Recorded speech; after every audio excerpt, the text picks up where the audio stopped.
No royal event would be the same without the dulcet tones of Huw Edwards effortlessly guiding us through the proceedings. Thankfully, the King's coronation is no exception, as Huw is set to take the helm and lead the BBC's coverage of this historic event. But despite his extensive experience in live TV and nightly news broadcasting, Huw has revealed that he is already feeling nervous. The 61-year-old said, "The scale of the event is daunting, because the more homework you do, the more that you watch the groundbreaking 1953 coverage of the coronation, which I have done at least half a dozen times. You understand today's scale is bigger than people realize." Even when the palace talks about downsizing, it's still an event of global interest, not only for the Commonwealth but further afield, he told Radio Times. Huw Edwards, alongside broadcasting legend Kirsty Young, will cover the lead-up to the ceremony in Westminster Abbey and the return procession to Buckingham Palace. The presenters will wrap things up with the King's balcony appearance, where all working senior members of the royal family are set to appear. But there is one name missing from the BBC lineup for this event.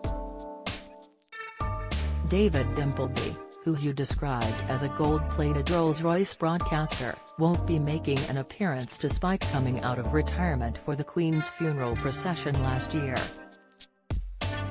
Don't miss Bill Nye and Anna Wintour make loved-up appearance at Met Gala. Latest, Rita Ora clutches bare bottom in risque Met Gala gown.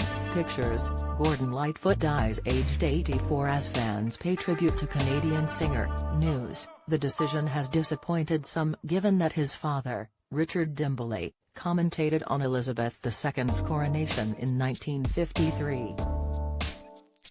But when asked, Huw went on to say, his commentary stands the test of time. He was on air straight away explaining what was going on. Which is a tough gig. It's a different challenge to the one that I have. Huw also touched upon a recent YouGov poll commissioned by Panorama, where 78% of over 65s were more likely to support the monarchy, but within the 18–24-year-old category, only 32% backed the monarchy and 38% stated they'd prefer an elected head of state. He said, "Well, it's very difficult to draw broad conclusions from such a diverse group. Some will be watching with their families, or on social media, or just out of curiosity. There is a lot of money going into coverage on social media, which is absolutely right. The BBC would be crazy not to invest in those platforms.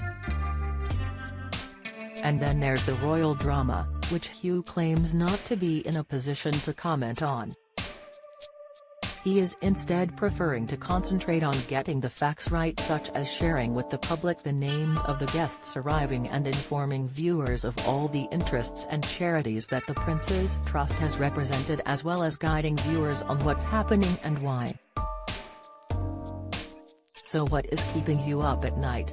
Well, he said, "My big concern is to help people enjoy and understand what's going on. Because you know I'm Welsh, and therefore always concerned." Huw and Kirsty can be seen on BBC One, BBC Two and BBC iPlayer from 7:30 a.m. on May 6.